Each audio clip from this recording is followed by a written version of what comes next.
So, how explosive should you be in Jiu Jitsu? Whether it's training, whether it's competition, whether it's sparring, whether it's positional sparring, whatever you're doing, how explosive should you be? How much explosion should you use?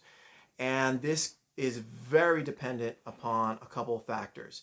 Specifically, what are your goals for Jiu Jitsu? What are you training for? Are you training for a competition versus just for self defense versus just for hobby, just to get fitter in shape? And obviously what your physical fitness level is.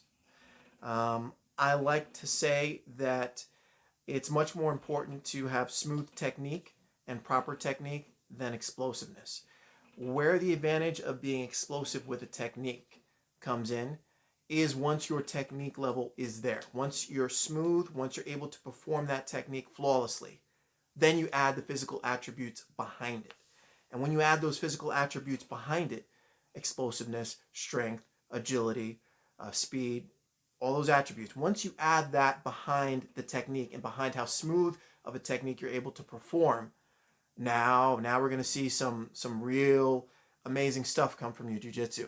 You're going to be able to, pull stuff off, and people are going to be like, wow, like how did that guy do that? You're going to see the type of techniques that are pulled off at the highest levels of the sport.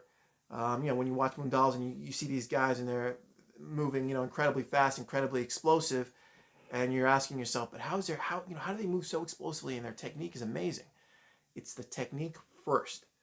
Getting that technique down, being smooth with that technique, and then adding the physical attributes to it. So let's use a scissor sweep as an example. A basic sweep that we learn when we're starting out.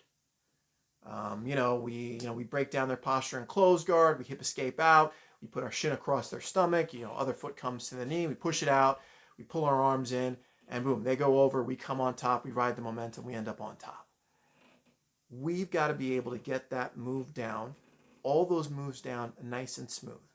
You're going to know you're there when you're no longer thinking about, okay, the steps of the technique. I've got to do this, this, and this in order to get the sweep to work. Once you're past that phase of thinking about how the technique evolves out and the plan to follow in order to get the technique to work, once you're out of that phase, then you're ready to start adding some of the physical attributes behind it. Then you're ready to start to say, okay, once I get my grips, boom, I go right into the scissor sweep. I'm going for an arm bar. Once I have my grips on the arm, boom, I go immediately into that arm bar. I explode into it with everything that I have. I do the move 100%. I believe in the move. I'm no longer worried about, is that move going to succeed or not? Because I know my technique is already there. I'm putting the physical attributes behind it. I'm going to get in that position. That arm's mine. And that's really another big thing. When you're no longer afraid of the technique failing for you, then it's time then to start to put some of the physical attributes behind it. Obviously, if you're preparing for a tournament situation, some of the advice that I can give is really at the highest levels, everybody's technique is, they're on par. Everybody's pretty much the same. It's small differences that decide the game at the biggest levels. What I can tell you is one of those small differences is the explosiveness that they're putting behind their techniques. And they're able to do that because they've drilled it for hours on end. They know the technique inside out. They're not afraid that they're going to fail or mess it up. They know, I've got to be first to attack. I've got to be first to initiate the takedown. I've got to be first to get the sweep. I've got to be first to go after the submission. And I have to be explosive, and I've got to be there quickly. Because guess what? At the highest levels, everybody has excellent defense. Everybody can, for the most part, play every part of the game, decently, or know how to shut it down.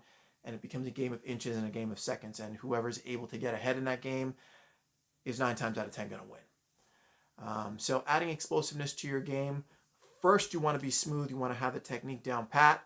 You want to not be worried about it failing. And then you add the physical attributes to it.